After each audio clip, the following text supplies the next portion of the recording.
For many gardeners, the topic of how much sun and how much shade you need in a vegetable garden is a pretty hot one.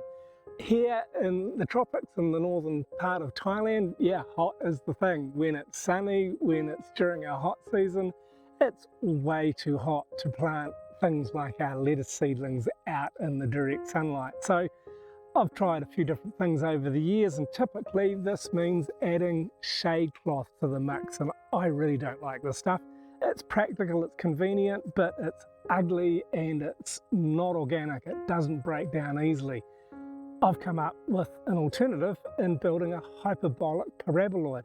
I've made a couple of these in the past, but I had designed them to use as climbing frames, but this time I've added some more bamboo branches to it to turn it into not only a climbing frame, but a shade house. So in here I've planted lots of young lettuce seedlings, and around the outside I've planted climbing beans. So the climbing beans are going to grow up happily over the structure, and the lettuces underneath are going to enjoy the shade of it. And building one of these is pretty straightforward. Once you understand the principle of it, they're quite wonderful. It's an engineering structure that has been used in lots of different ways.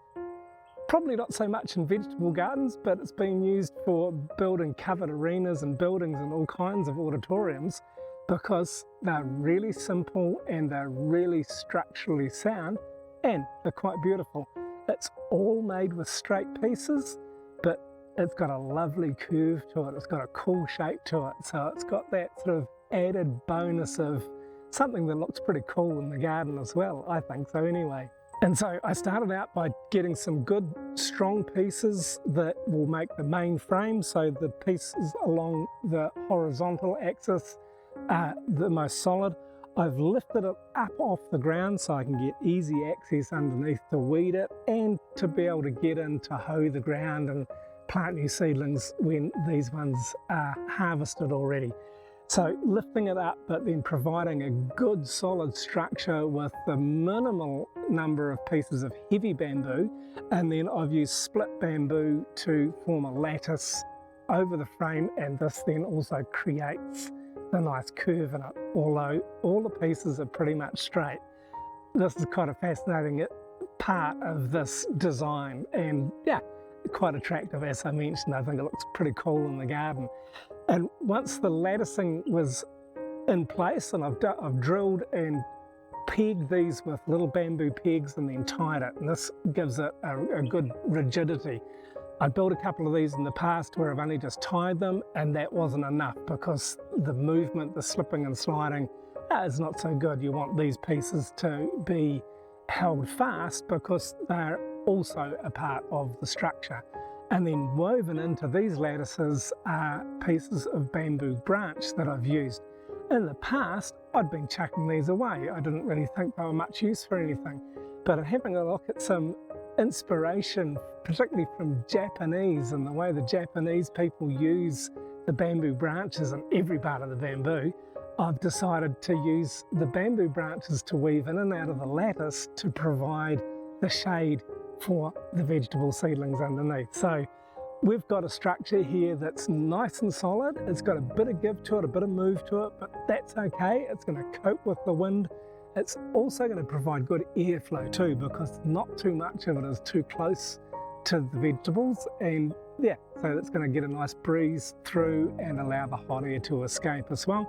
And it's also going to do a degree of protection for when it rains really heavily, because the rain is not going to be pounding directly on our seedlings and on the ground. And certainly once the beans climb up over the top, it's going to be producing a good amount of protection from the rain and the sun for the lettuces that are underneath it. And I've really enjoyed being able to create this mainly from what we've grown in our own garden, which is the bamboo. I've used some screws, a little bit of rope and some wire to hold the main part of the structure together, but otherwise it's mainly just twine and bamboo plugs that's holding it together. And then underneath it here, I've revitalized the story. I've given it some good input. I've put some more compost in there. I've put some more biochar in there, and some of our other organic nutrients to really make this DIY homemade hyperbolic paraboloid a good success for us, and I'm sure in the months to come we'll be seeing a lot of vegetables and enjoying eating a lot of vegetables to come out of here. I'm also going to add two more, one on this side and one on the other side, to really make the most of the space.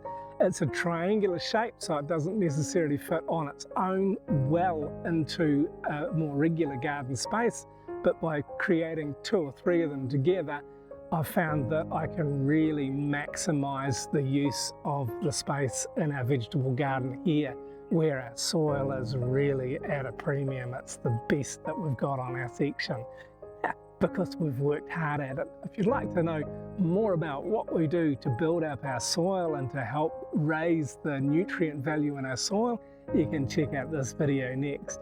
And thanks very much for watching this one all the way through.